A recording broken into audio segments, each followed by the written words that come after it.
Good morning. Good morning. Welcome or welcome back to Bookeemonsters. My name is PK. It is Monday again. It is Monday, February the 16th, and I'm still getting things set up here. There we go. Hope you had a good weekend. Mine was all right.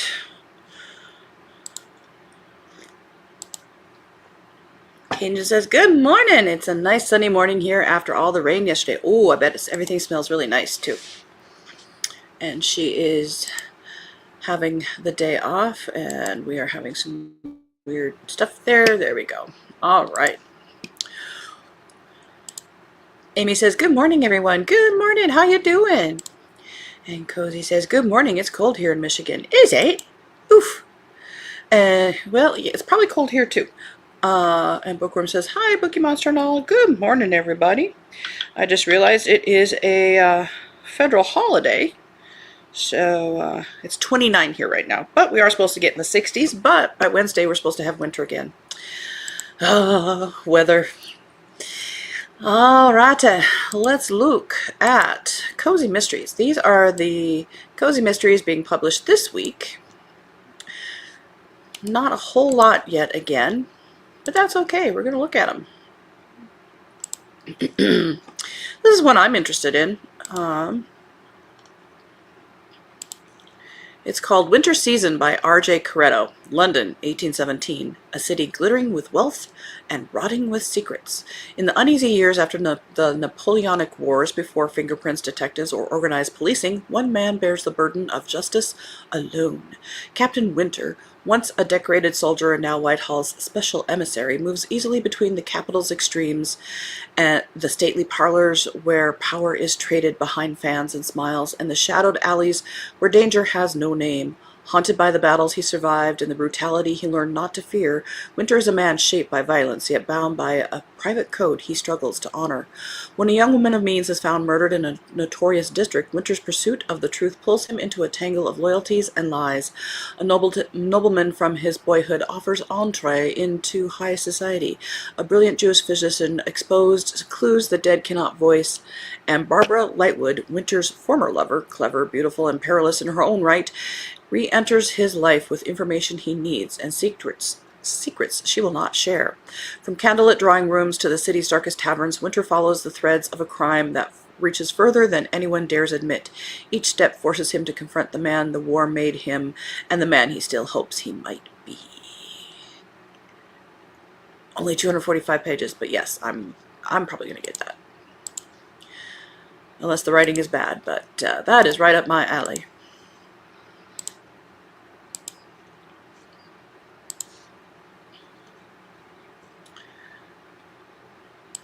Cajun is saying morning to everybody. Amy says, I like the cover of the Regency one. Indeed. Ooh, that brooding.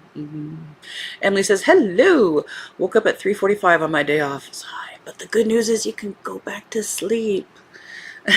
Emily says, hope everyone has a good Monday. Well, back at you, baby. I have work. Plot says, Plot Twist by Elizabeth Spann Craig, 14th in the Village Library Mysteries. Librarian Anne Beckett thought planning her wedding to newspaper editor Grayson Phillips would be stressful enough, without adding murder to the mix. But when Whitby's only wedding planner turns up dead, Anne's dreams of a perfect ceremony become an unwanted investigation. Vivian Cross had a reputation for flawless weddings and for making enemies of everyone from florists to photographers.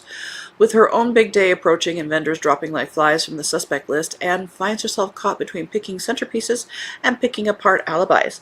From bridesmaid drama to bouquet battles, Anne discovers that behind Whitby's picture-perfect weddings lies a world of professional jealousy, family feuds, and business revenge.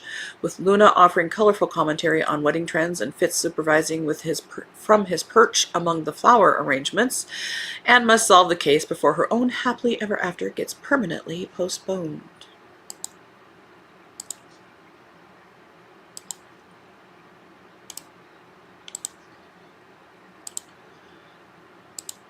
A Deathly Display by Kirsten Weiss, 11th in the Perfectly Proper Paranormal Museum Mystery. Maddie and her sidekick Herb are just trying to survive a snooty curation class at the Domus Vinea Museum, but when Maddie's opera diva sister Melanie trips over the museum director's body, suddenly the vibe's less classy art seminar and more murder, most melodramatic, with a sneaky killer eyeing Melanie for the next curtain call. If Maddie can't solve this mystery, Melanie's next aria could be her last. Maddie and her quirky crew must bumble through a lineup of suspects, including a swoon-worthy vintner whose haunted painting hides a chilling secret, and whose charm might just steal Maddie's heart. Alright. Short and sweet, we like those. Breadcrumbs, Bobbins, and Betrayal by C.J. Bellevue, second in the Tales So Twisted. Life in Fablefern is finally starting to settle until rumors of a cursed oven send the town into a panic. When a fire nearly destroys the local bakery and evidence suggests something far more sinister than faulty wiring, Rowan Miller finds herself pulled into another mystery, an enchanted pattern hidden in the oven's metal points to long-buried resentments and a carefully planned act of revenge. With her loyal dog Stitch at her side and a cast of bakers, rivals, and townfolk all hiding secrets, Rowan must sift through the clues before someone gets burned for good. End of that road.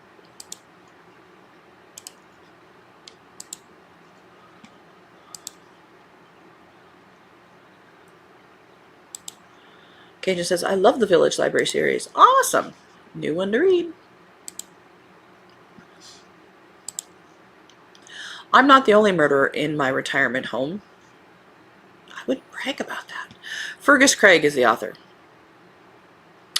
After a decades-long stint in prison, former serial killer Carol is looking to kick back and relax in her new retirement home until a fellow resident drops dead and Carol has to prove she actually didn't do it this time. Carol is delighted to be leaving her tiny prison cell behind to take her place in a luxury retirement home.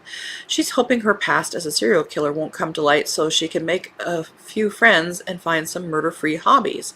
But it's not long before a fellow resident who happens to be a former police commissioner drops dead, and Carol's true identity is leaked, making catching up over daily activities of bingo and baking rather awkward. Just her luck, Carol soon realizes that the victim wasn't the only former law enforcement officer at Sheldon Oaks. It's filled to the brim with former cops, barristers, and government representatives, her newfound friends included, and everyone thinks Carol's guilt is a no-brainer, but she is ready to prove them dead wrong without killing anyone for once. My first thought was, if she's straight out of prison, how the heck is she affording this fancy assisted living? I know how much assisted living costs. My mom's in one right now. It's freaking expensive. Who is funding this? Second, those retirement homes are not pleasant, happy places. There's so much drama.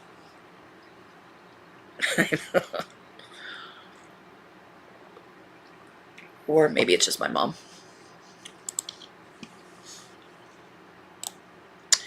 Cajun says, had to look, thought I had plot twist pre-ordered. Not that it will load to my Kindle tomorrow. Now it will. Okay, cool. Yeah, I'm gonna when we're off here, gonna pre-order that historical mystery one with the brooding guy on it. A Country Manor Murder by Alice Castle, 5th in the Sarah Vane Mysteries. Sarah Vane's making the most of her retirement, entering the annual baking competition at the stately Coates house. Normally, it runs like clockwork under the eagle eye of Madeline Brett Coates.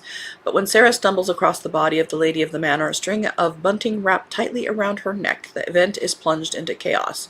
Well, I would think it would be cancelled.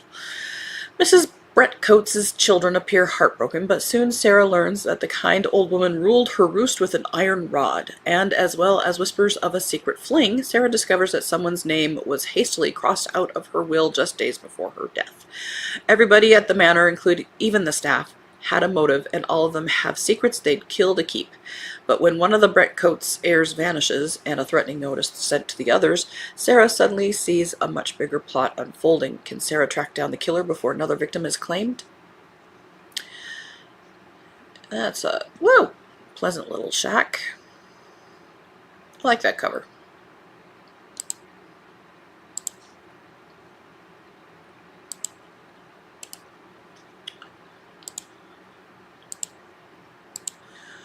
Don't Shoot the Messenger Bag by Wendy Kendall. In Pursuit Mystery. And the dog looks like, what? What? Catherine Watson's romantic New Year's Eve with Officer Jason Holm ends with a police alert. Catherine's son found his college professor dead. Now her son is under police surveillance and Catherine must clear his name. Things go from bad to worse when another body is discovered. Who's next? Department orders sideline Jason and his canine partner Hobbs. Tailed by her cat Parada, Catherine hunts for clues. What she finds soon unravels into something more startling than she ever imagined. When an attempt is made on Catherine's life, danger hits far too close to home.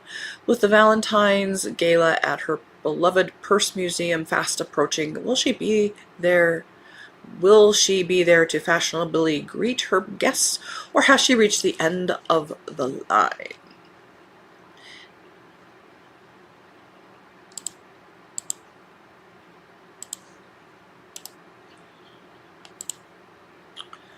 Marina Muse by D.L. Mitchell, third in a Coral Shores veterinary mystery. When veterinarian Dr. Emily Benton takes Elvis the terrier for an early morning beach walk, she stumbles upon a lifeless diver washed ashore. The victim is William Billy Todd. Why do they do that? Of course. Beloved local marina owner and Emily's former scuba diving instructor.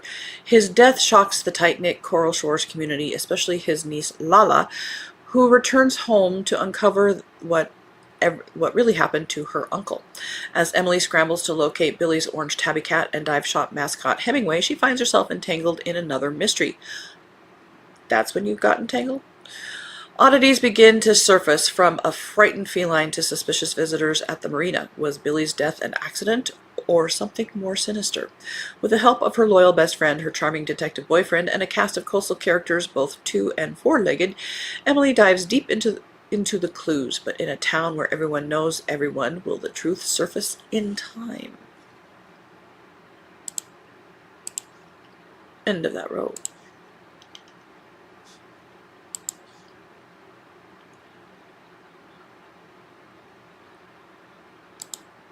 Emily says, my first thought was, how did a serial killer get released from prison? True.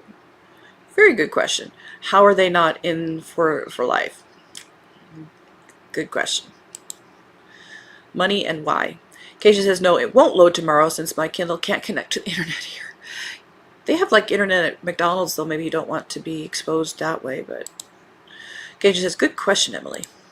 Emily says, like that Let's name. And Emily, vets. She likes that vet's name. Oh, yes. All right. Next row. Criminal Coconut Cake by Addison Moore. 55th in the Murder in the Mix. Holy moly. It's Easter in Honey Hollow.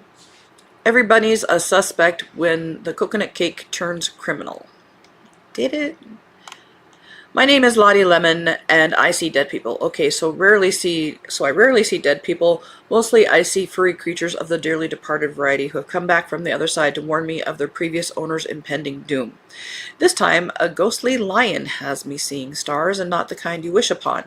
When the hop till you drop Easter extravaganza transforms Honey Lake into a pastel paradise, I'm ready to showcase my signature coconut cake and maybe win the baking competition.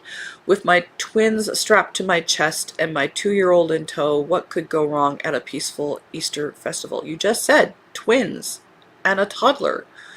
Anyway. Of course, when an heir to a chocolate empire ends up dead with my Grandma Nell's antique knife buried in their chest, I realize someone just turned Honey Hollow's Easter celebration into a murder investigation. Really? That? Between a cheating scandal that involves a steamy romance author, a wellness guru's vendetta, and a money laundering operation that makes organized crime look like a church bake sale, half the festival had motive to kill the chocolate heir. But when the investigation reveals this murder has more layers than my coconut cake, I know I'm dealing with a killer who doesn't leave anything to chance. With my spatula in one hand and my sleuthing skills in the other, again, she's armed with sleuthing skills.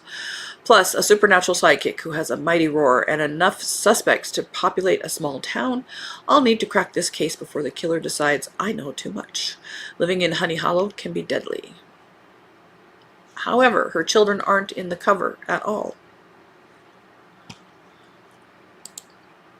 Where are they?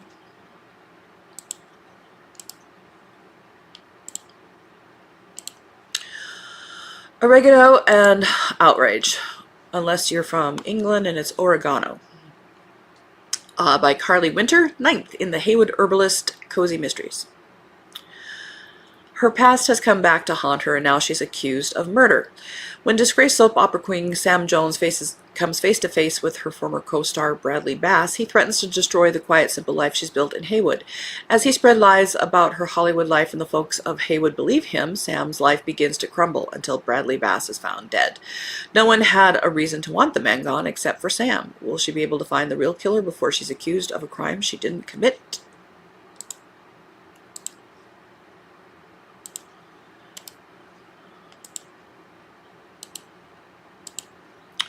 The Crone of Burning Shadows, 6th in the Myrtlewood Crones series by Iris Beaglehull. Delia Spark has come a long way from setting tea towels on fire by accident. Once a theater director going through a disastrous divorce, she's now a fully fledged fire witch, one of the 4 Myrtlewood Crones, having recovered her family grimoire and claimed the fire dragon's egg, as one does.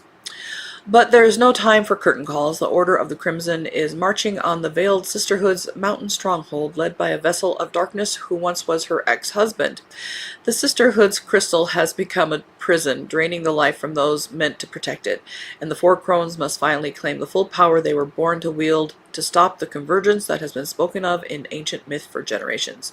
Fire doesn't just destroy, it transforms, and Delia is done hiding in the wings.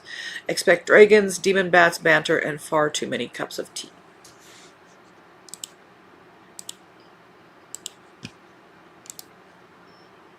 But my ex-husband is a vessel of unspeakable evil. Yeah, lady, we heard it before.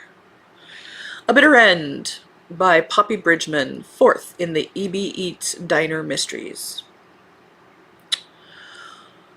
When a feared food critic comes to Nueva Vida, every chef in town holds their breath. This reviewer has destroyed careers with a single scathing article, and now they're here to pass judgment on the local dining scene. But someone has already delivered their own verdict, served with a final course of poison. The critic is found dead after what should have been a career-making tasting menu, killed by a bitter compound so expertly disguised that only a culinary master could have pulled it off. With every local chef now a suspect, including Eliza's friend Alistair, she's forced to investigate a world where professional rivalries run deep and grudges are served ice cold.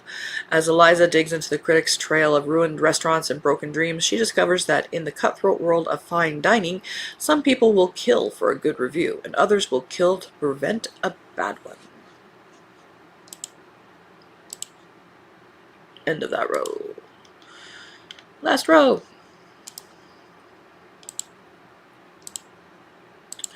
Flash Ghost Gone by Felicity Green, 3rd in the Ghost Photographer Paranormal Cozy Mysteries.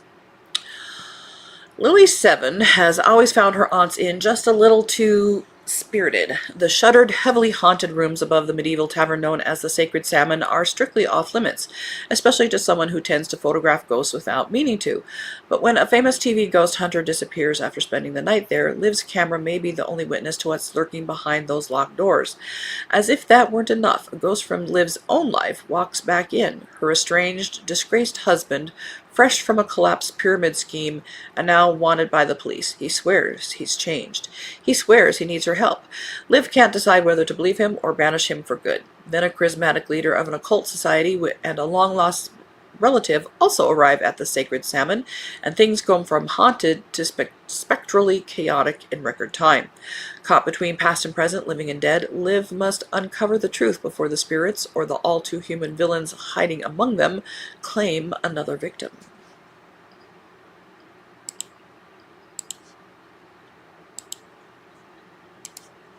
Cajun, did Stormy choose the next scavenger hunt prompts for next month? Just throwing it out there. The Case of the Christie Curse by Kelly Oliver, third in the Detection Club.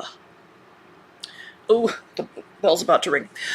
Mesopotamia, 1930. When Agatha Christie invites fellow members of the Detection Club to witness the famous excavation at the ruins of Ur, Dorothy L. Sayers, her quick-witted assistant Eliza Baker, and Theo Sharp expect ancient wonders, not fresh corpses. But when an archaeologist is found dead in the sand, whispers of a deadly curse sweep through the camp. Eliza suspects something far more dangerous than superstition. Amid glittering artifacts and fragile alliances, every guest harbors secrets. The Woolies, whose marriage is shadowed by tragedy. A journalist hungry for scandal. Even academic Max Mallowan, whose loyalties are not what they seem. As theft, forgery, and coded messages surface, the line between archaeology and espionage blurs. And when Eliza and Theo find themselves in danger, they must face not only the truth about the murder, but also the truths they've long denied about each other. Can they uncover the killer before the desert claims another victim, or will this dig unearth secrets too dangerous to survive?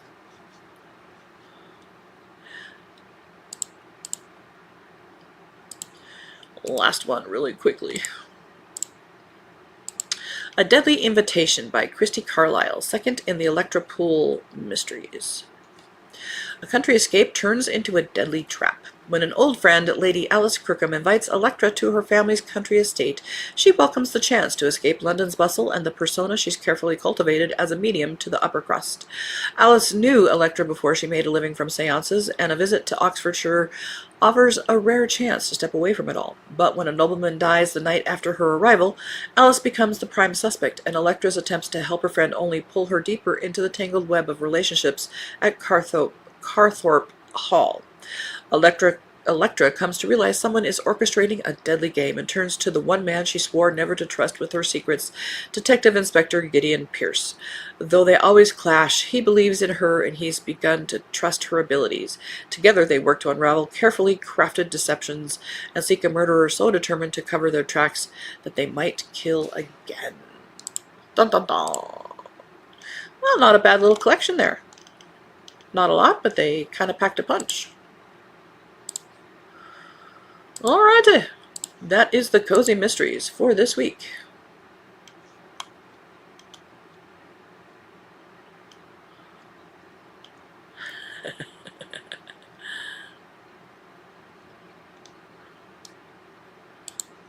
Cajun said, yum, coconut cake. Actual cake, not the book.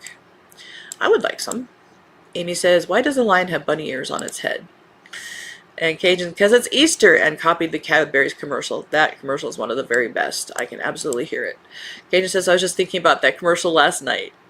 Amy says, oh my goodness, I remember that commercial. They sometimes trot that one out. I love it.